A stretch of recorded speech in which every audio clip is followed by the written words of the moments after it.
Good afternoon, sir. I'm Sri Nitya. We are so thrilled to have you here, and we can't wait to pick your brains about how you became who you are today. Let's start with your childhood.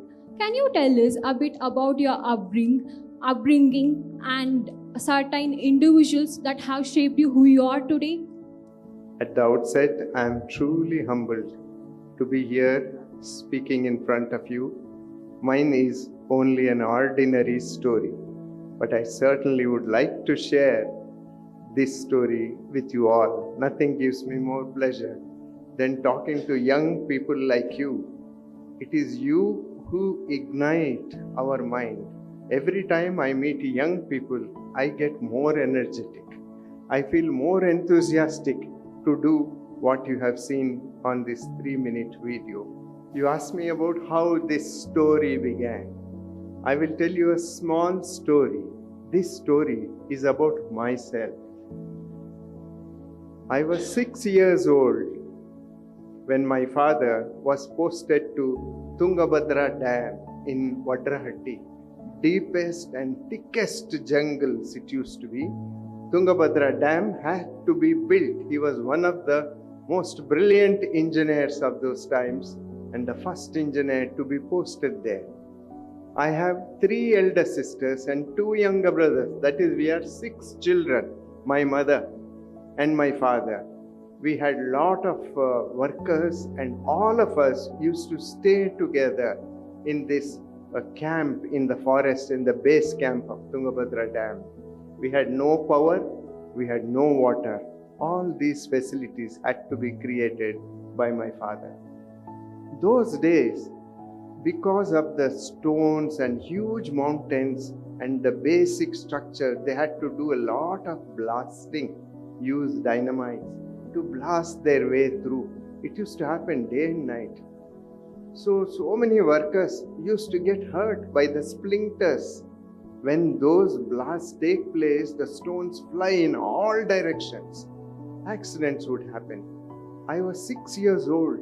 I used to see these poor workers getting deep cuts in their hand, in the abdomen, in the face, bleeding profusely.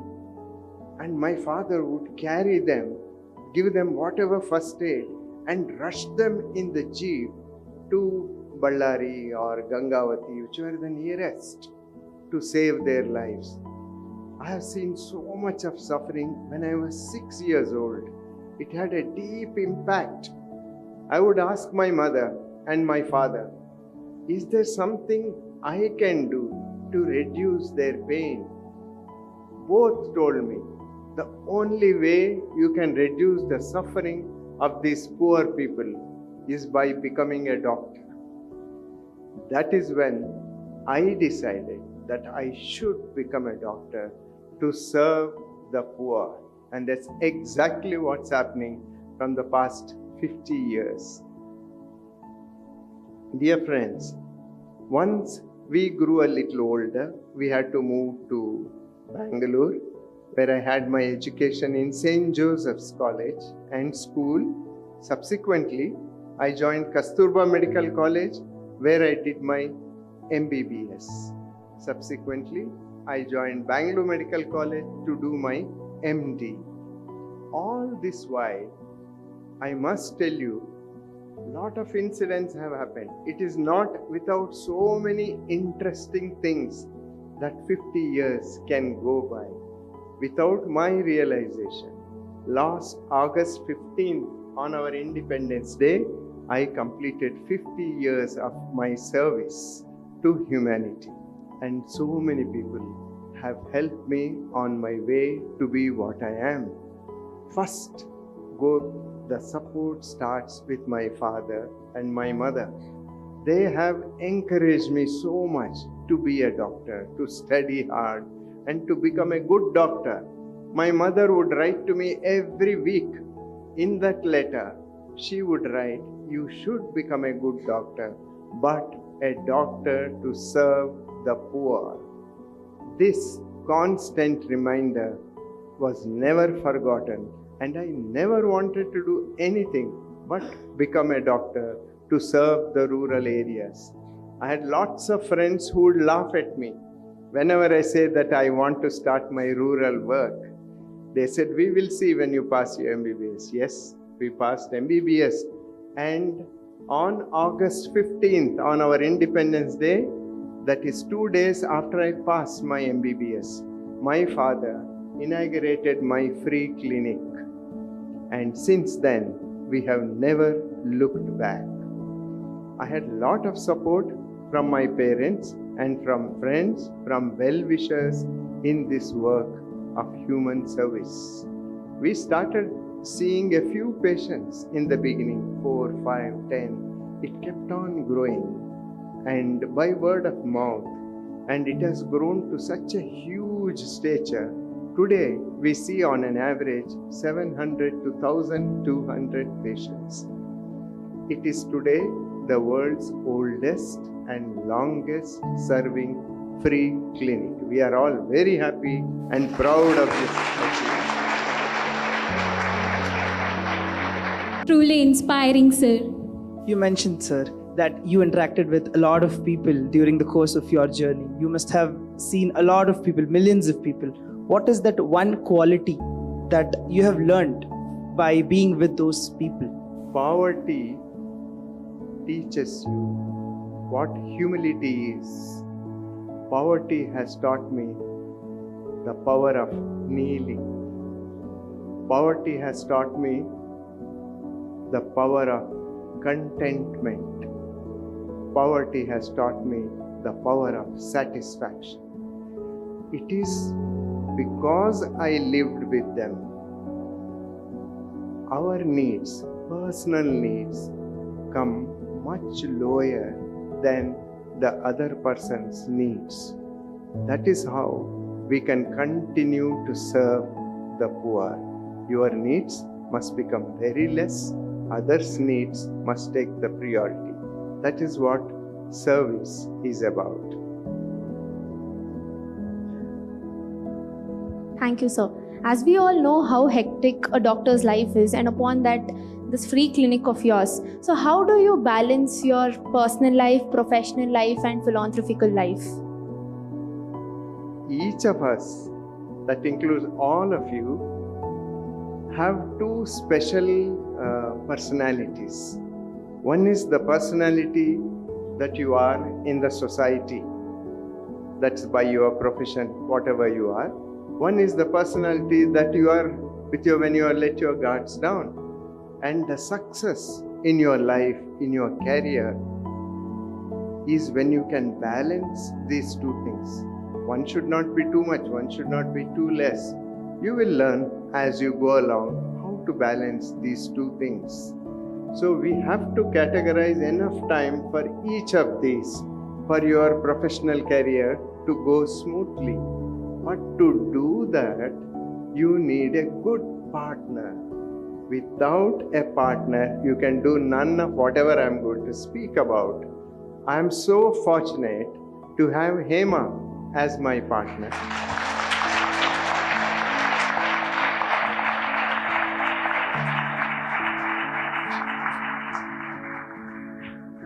Believe it or not, she can do everything that I can do, and she can probably do it even better. Hema, being my partner, has been with me throughout. We've been married for now 48 years.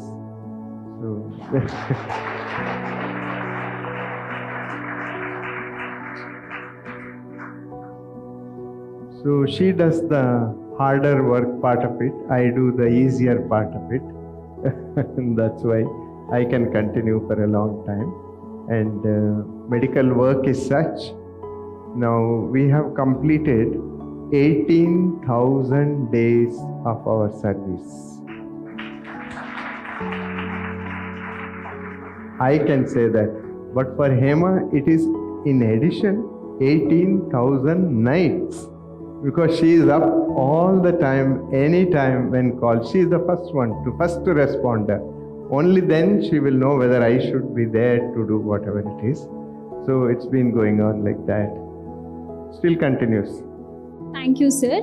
You're one of the most successful professional with your clientele, including the great Kannada actor, Dr. Rajkumar. Can you elaborate on your professional journey for our audience?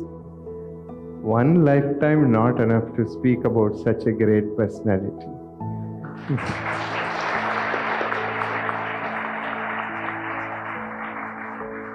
I was crazy about Dr. Rajkumar. When I was a medical student, anybody would come and ask me, what are you going to be? I would only answer, I want to be Annauru's doctor. So it was always that. And one fine day, when I started my clinic and practice, I got a call saying that Annauru wants to see you. So I quickly left my everything. I said, Nan barta idini. So the gentleman said, illa sir, neevu barbedi, Annavare nimma hatra bartare. Wow.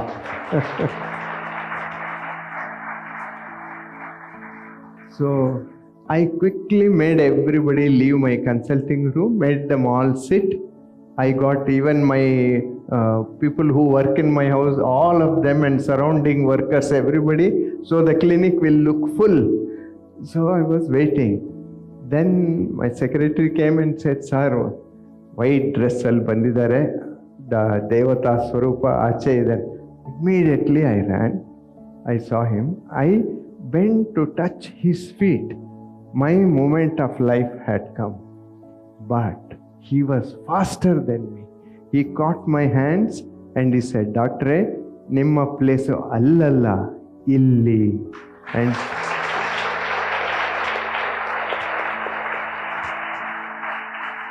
And he hugged me. That was our first moment. I was clean, bold. Then I still wanted to take him inside so I can see him. He said, no, illa, ನಾನು ಇಲ್ಲೇ ಕೂತ್ಕೊಳ್ತೀನಿ. ಇಷ್ಟು ಜನ ಇದ್ದಾರಲ್ಲ, ಅವ್ರನ್ನೆಲ್ಲ ನೋಡಿ, ನನ್ನ turn ಯಾವಾಗ ಬರುತ್ತೋ ಕರ್ಕೊಳ್ಳಿ. Such a great man, lakhs of people want even a glimpse of him. Here he is telling, I don't want to come, I'll wait for my turn. Then Hema came, she took him inside the hall. I was seeing the patient, quickly, I want to finish so I can see him. And inside, Hema gave him coffee. He had the coffee and he called Hema avare, coffee ishtu chanagide, inna ondu cup kodtira. I have never seen anybody ask for second cup of coffee. So she gave him second cup of coffee. Here I am so anxious inside, thinking I will see the great man. Well, ultimately the moment came, I saw him. I became his personal physician. I have served him for 23 years, day and night. I looked after all his family with lots of love, and he treated me like his family.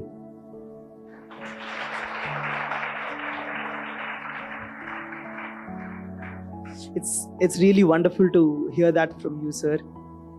I once heard your son, Mr. Charit, giving an interview for Times.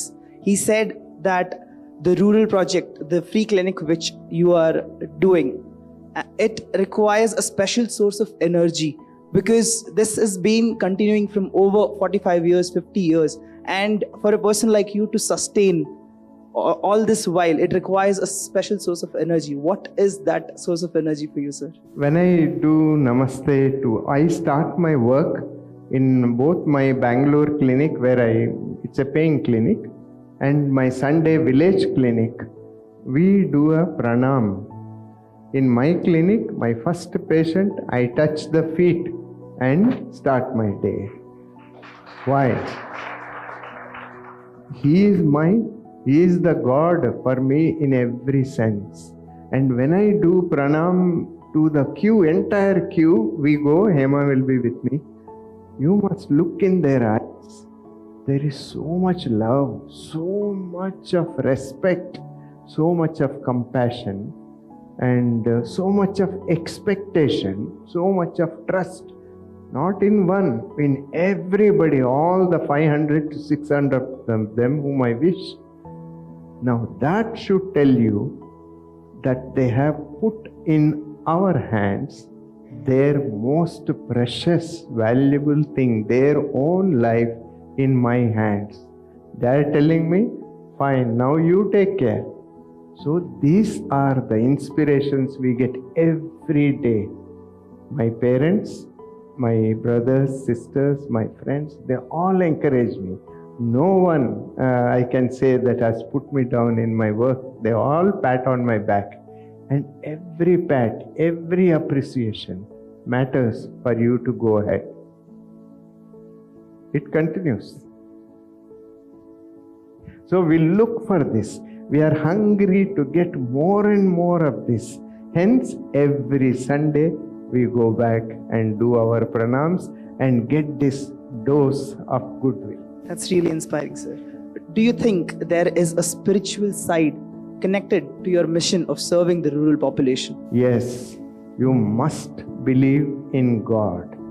There is a superpower above everything that we do. You need not express and tell everybody that I believe in God, I only this. It is there. Without that, our existence is not possible.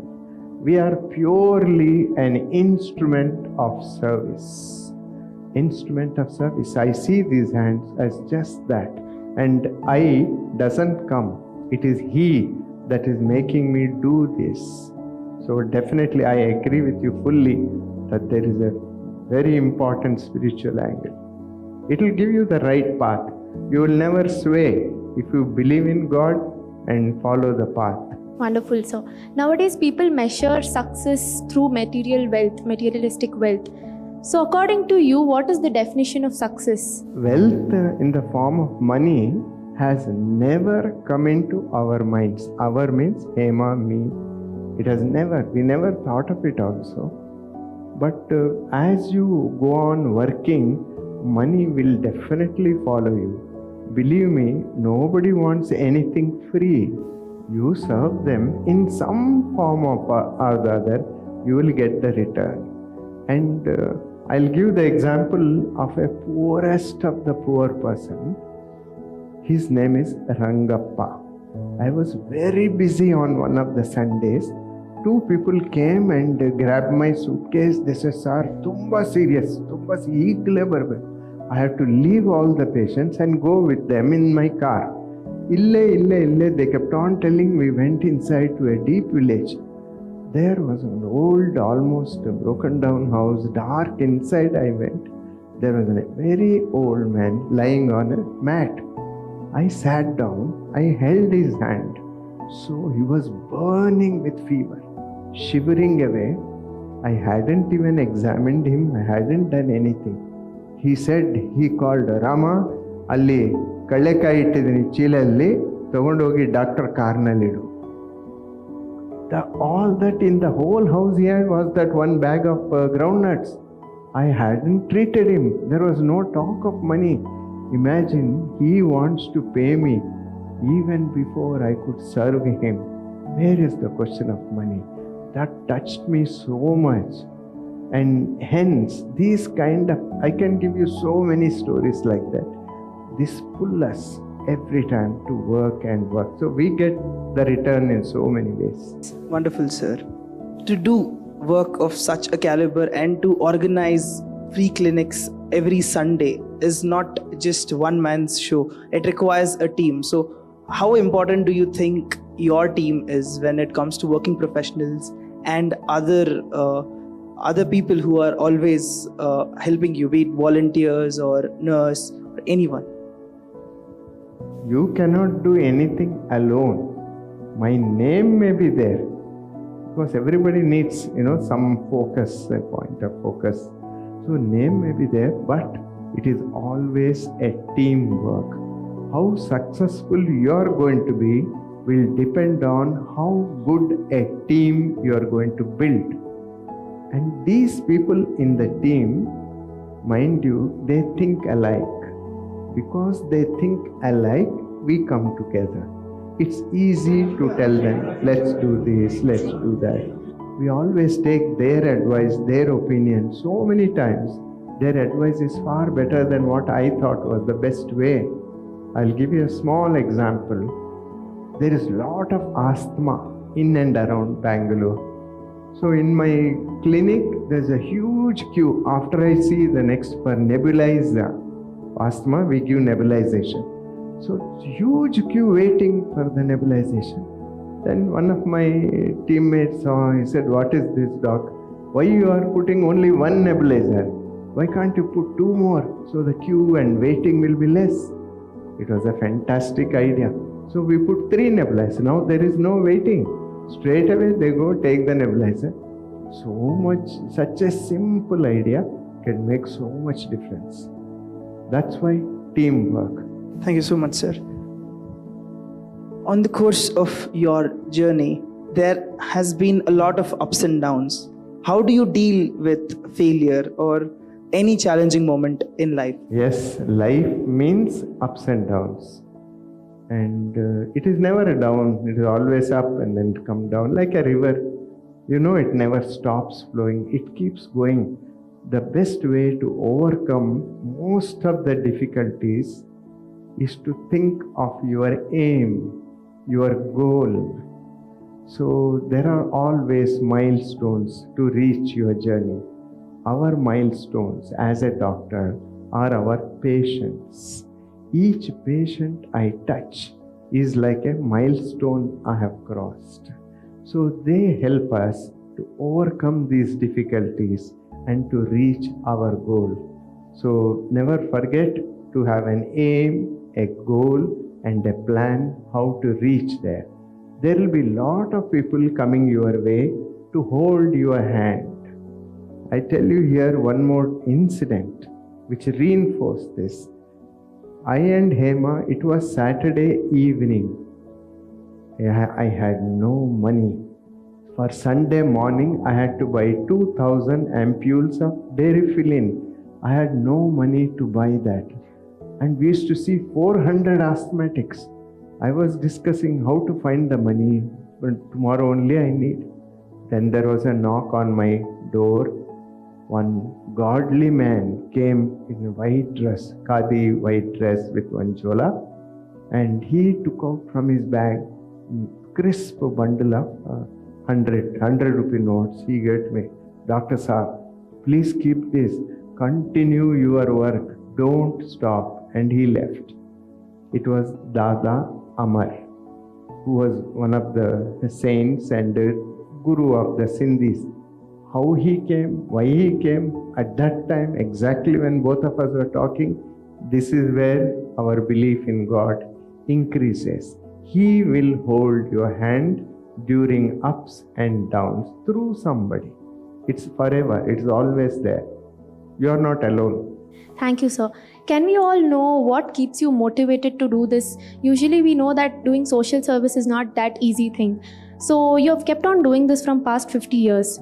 So can we know what motivates you to do this? When you see me, it runs in my blood. Love is service. For love to express itself, service is the way. It is the expression of love. When we love our work so much, it ceases to be work. It's like a prayer. Prayer never tires. Every day prayer makes you stronger, better. Similarly, your work, if you love your work, it's like a prayer. So you will continue to pray, you will continue to get stronger and better. So our motivation comes from all the love and affection that we get from our patients. Thank you, sir. To shift a little from the context, what was your feeling when you first heard that you will be receiving an award, prestigious award from the President of India? We never do things expecting we will get some award. Our best award is the appreciation from the patient. One day, I was very busy in my clinic in Bangalore. I got a call. They said, "This is the call from Prime Minister's office." I was first thought it is, may not be some kind of a prank. So I spoke, I said, "Yes, I am so and so." Then the secretary, chief principal secretary, cabinet secretary, Mr. P.K. Nair came on the line. He said, the Prime Minister would speak a word to you, sir. So held on. The Prime Minister came on the line.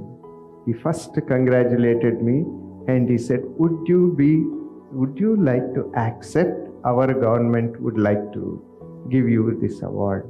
What could I have said? I was absolutely stunned.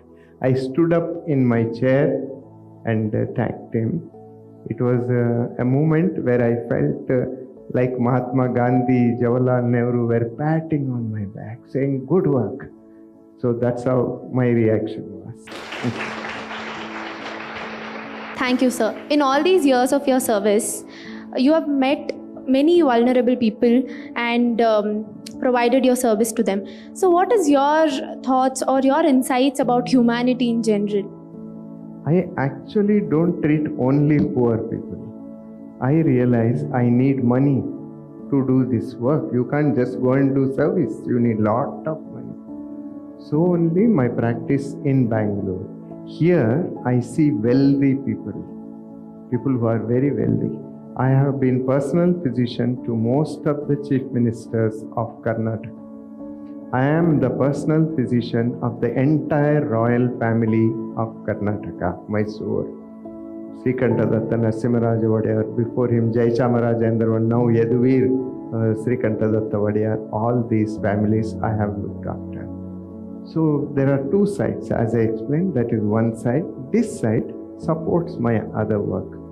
I go to people, ask for help, and they are ready and willing. Without help of the community, you cannot do community service.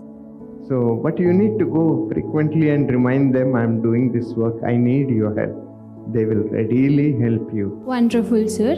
As you mentioned, this initiative has been ongoing for half a century. How do you ensure that sustainability in this project, especially considering your skills that are highly sought after and valuable? After some age, after some time, all qualities will diminish. And old people will do only older things old way. New people will do newer things. I always wanted my life to make a difference. I always wanted to leave my footprints. But I know for sure, even these footprints in sand will be blown away by winds of time. But these footprints will be replaced by much firmer, much stronger, much better and younger footprints. I have both my sons who are already in this to carry forward this legacy. Any service must transcend generations. You can't just say, I did the end of it. No, must transcend. That is when the value of the service goes up. That's really amazing, sir. If I could ask you about the shift in terms of people from 1973, this work is being continuing, and today is 2024. What is that one change which you have seen in terms of people or technology per se? One thing that has never changed is the poverty. You still see the long queue. If you come Saturday night, imagine Saturday night, patients are sleeping on the road outside my clinic. Same queue I used to see 45, 50 years ago. The suffering is still the same. But what has changed is those days I used to see younger people coming with illnesses, younger, 40s, 50s, maybe 60s. But slowly that has shifted. And those days I used to see a lot of infective diseases like diarrheas, pneumonias, bronchitis, a lot of infections. Now cholera, gastroenteritis, jaundice, that has shifted now. Now I see much older people, 60s, 70s, 80s. And the people whom we see, that's a queue on Saturday night. You can see them sleeping on the road outside my clinic. Almost 80 to 120 people will be there on Saturday night waiting for Sunday morning. So now we see older people. Older people have non-communicable diseases, unlike earlier. So these people have diabetes, hypertension, arthritis, worn out joints, nutritional deficiencies. So there is a total shift in the way that patients come and the way we are treating them. So, and we give all these older people, mind you, if an old man of 75 or 80 falls down, he will break his hip for sure. And in the rural area, he'll be left alone to die. So we give them simple walking sticks, aluminium adjustable walking sticks. Tripurandra every month buys 200 of those. And when the old man or old lady walks with this stick, you can see this picture, we are giving them this. They walk, their walking style will be confident. They will not fall. A simple act like this has saved so many lives. Blindness. These old people, because they can't see, the children just leave them alone. So they can't do anything. They probably will get a meal or a food or may not. But we, like cataract surgery, by doing cataract surgery, their vision has been fully restored. An old man will take care of the cattle. His self-respect increases. His value and worth with his children increases. The old lady will clean the vessels in the kitchen. She will sweep the house and she takes care of the grandchildren. Her value has increased. Her self-esteem has increased. So they are taken care better now by their own children, not us. That is how we are changing the demography around these places. That's really inspiring, sir.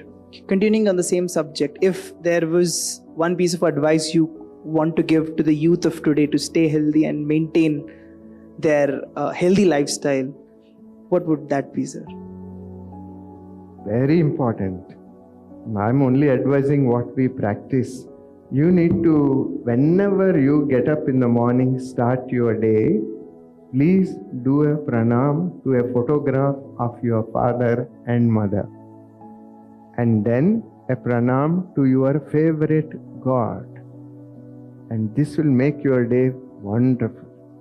And you must never lose sight of your aim and goal. Have a plan and work towards it. And never give up. Last of all, as you become more responsible citizens, don't forget to take care of your parents. Thank you so much, sir. If seen from a bird's eye view, I feel there are two aspects of your life. One is the service you do, and one is the recognition you receive for that service. What do you think has more weightage? Service is totally different. It is what you do because there is a flame burning inside us, a passion that is telling us you have to do. We are never satisfied. We are always hungry to do more. If an opportunity comes my way, I grab it, not with one hand, but with both the hands. I want to do more and more service. An appreciation or awards or something given by the society. They also want to do, but they don't get the opportunity that I get. So what I am doing is on their behalf. It's not just me alone. Their interests, their desires, their ideas are what we put across. So every award we get is like a pat on the back, telling us, carry on. Thank you, sir. Can you share any memorable story from the experience at the Sunday clinic which has left a long impression on you? What kind of things are you looking for? Our every day is a fantastic event for us, and it's different. I'll tell you a small incident. I was going from Bangalore to Dubai in the economy class. Then the air hostess announced, there is a medical emergency. If there's a doctor, please come forward. So I quickly got up and went. She took me to the first class area of this air. There was one very fat Arab sheikh, belonged to royal family, full of gold, diamond rings. Probably could buy 1,000 of me. And he was profusely sweating, holding his hand just like that. Too much pain. He didn't know English. So, but I knew that he was having pain. So the air hostess told me, I always carry my bag, my medical, always. Quickly I checked him up and I gave him Tramizac injection. I gave him an antacid. Tramizac to relieve the pain, antacid to relieve if it was anything like gastric. I sat with him and in 10 minutes he started feeling better. Sweating stopped. And when I came back to my Bangalore, to my home, after 1 week, I received a beautiful letter from the chairman of Emirates. He was the chairman of Emirates Air. He wrote to me, "Doctor, your act of service in saving my life, in so many words he appreciated. From now, if you ever travel in my airline, we will upgrade you to first class and you are most cordially welcome." I still have the letter. I never traveled again.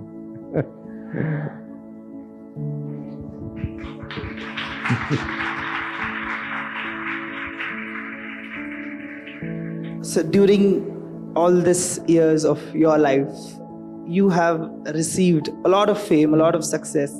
How important it is for not letting that fame get into your head?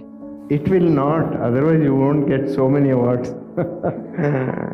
You must remember, it is not you that is being awarded, it is your work. I am sitting here not because of who I am. I am sitting here because of what I do.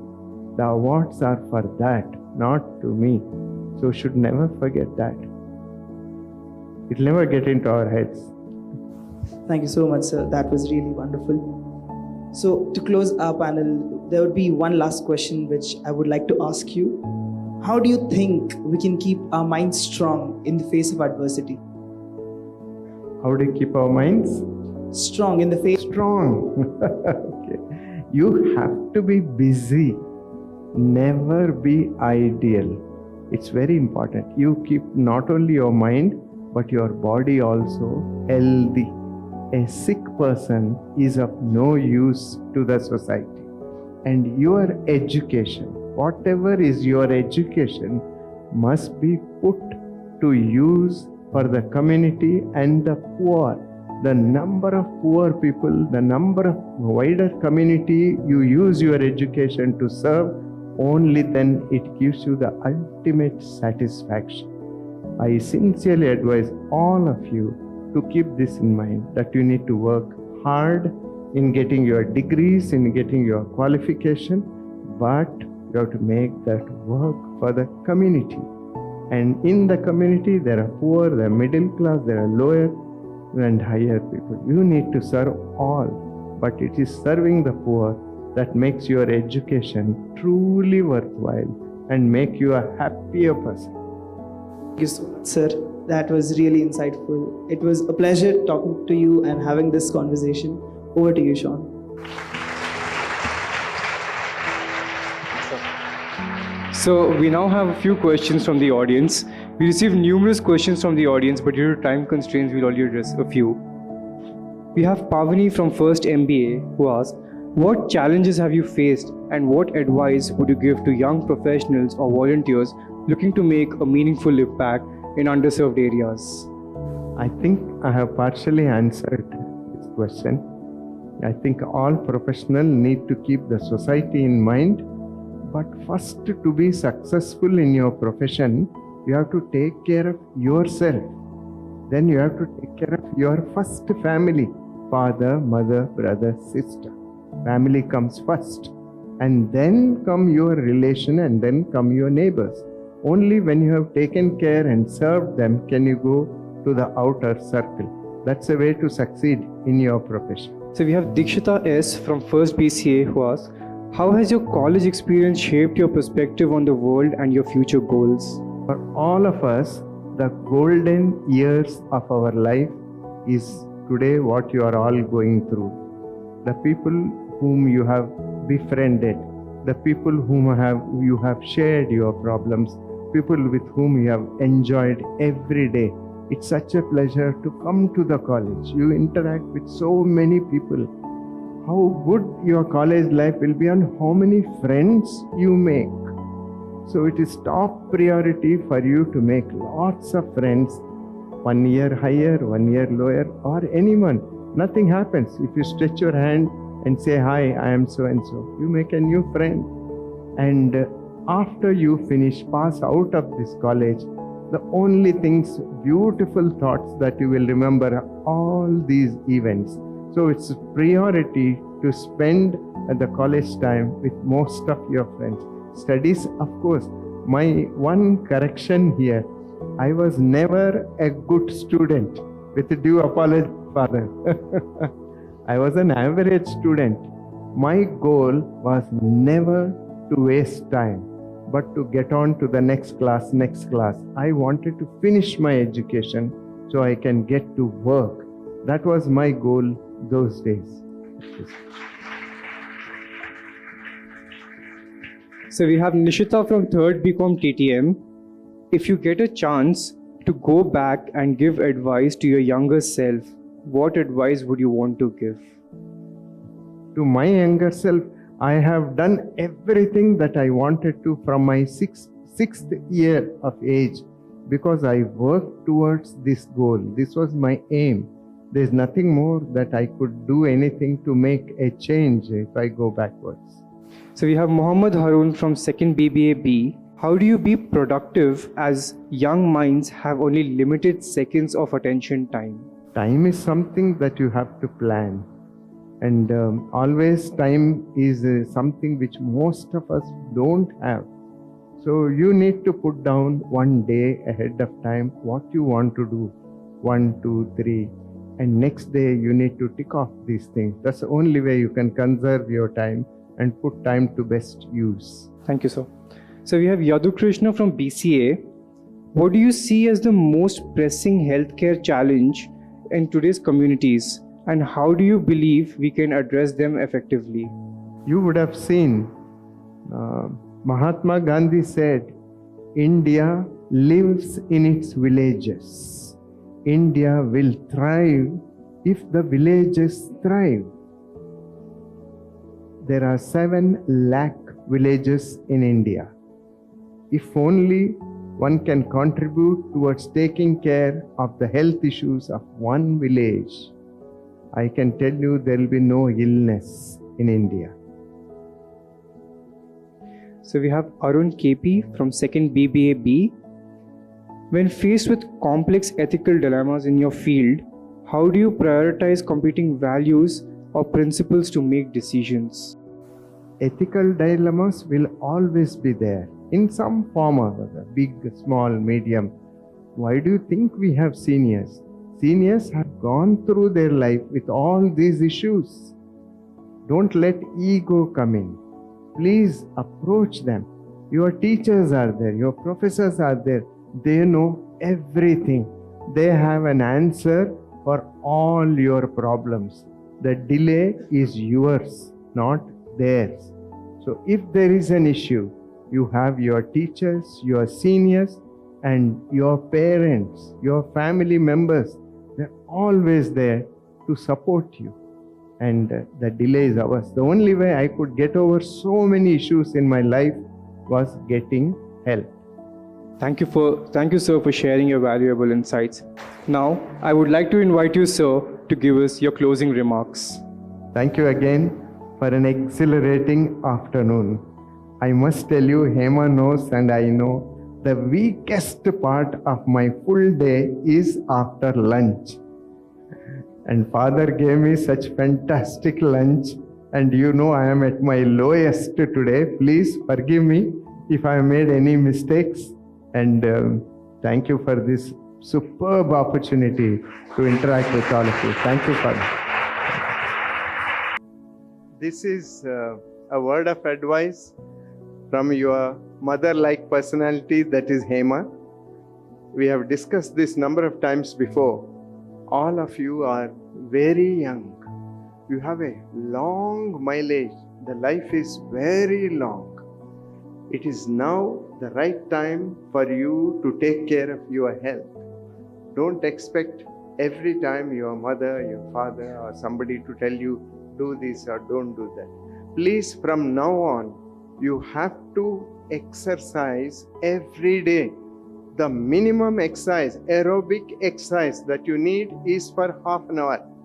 It could be walk, it could be a gym, or it could be any game that you like to play. It is very important that you need to drink lots of fluids. Not just now it is hot, but throughout you must learn to make it a habit to drink 2 glasses of water when you get up. Make it a habit to drink 2 glasses of water during breakfast, during lunch, during tea, in the night. And it is this water that flushes out the toxins from your body, gives you more energy to face the next day. Fruits are extremely important. So many of us don't like so many things. That word, as far as food is concerned, don't like, please erase from your vocabulary.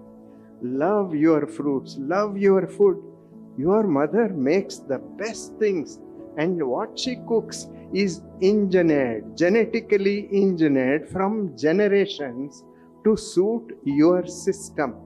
She learnt it from her mother learned from her mother.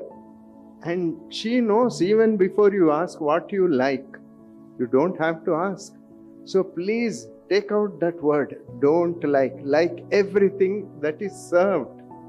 Every day you must have 2 fruits, but 2 fruits of different color. Each fruit of different color gives you different antioxidants. These are special vitamins to improve your immunity and improve your resistance against illnesses. Otherwise, we fall sick. As I said, a sick person is of no use to the community. You have to remain healthy. You are all leaders. Each of you passing out from our college is bound to be a leader. So many people younger to you and around you are looking up to you. So what you do, what you say matters. Do the right things and it will really take you a long way. Life without suffering, life without illness. No one wishes any illness on any of our dear ones. So the foundation to be laid now. You can't build a building and think I laid a weak foundation. Not possible. So now is the time for you to act every day. Some exercise, some walk, plenty of fluids, 2 fruits, and if you can have 1 glass of milk, especially for the ladies. It is from now your bones have to become tougher. Milk is very essential for you, and add to that something like Bonvita, Volten, whichever you like for your flavor. It will make a lot of difference, add on value to the milk. So thank you again. Very kindly.